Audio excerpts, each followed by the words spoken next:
Goeiedag, ek groet jou in die kosbare naam van Jesus Christus. Die tuin van Getsemane was 'n bekende plek vir Jesus en sy disippels.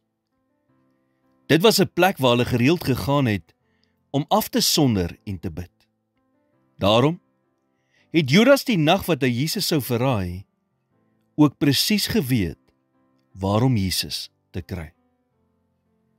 Maar in daardie nag van sy grootste beproewing, sê die skrif iets interessant.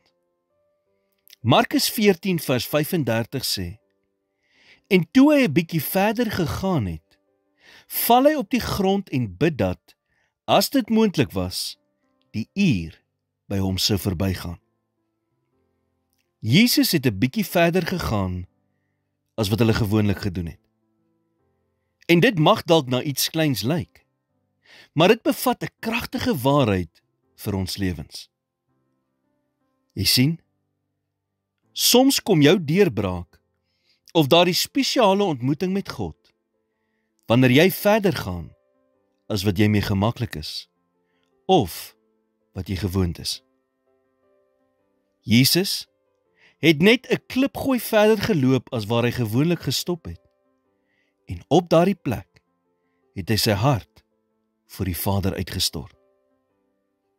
Vers 36 sê, en hy sê, Abba Vader, alle dinge is vir U moontlik. Neem hierdie beker van my weg, nogtans nie wat ek wil nie, maar wat U wil.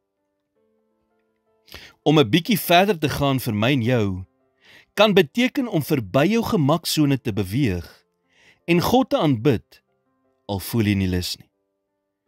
Om te vergewe wanneer dit makliker sou wees om net eerder verbitter te bly. En om geloof te kies wanneer twyfel jou oorweldig. Daardie bietjie verder is dikwels waar jy God op die kragtigste manier ontmoet.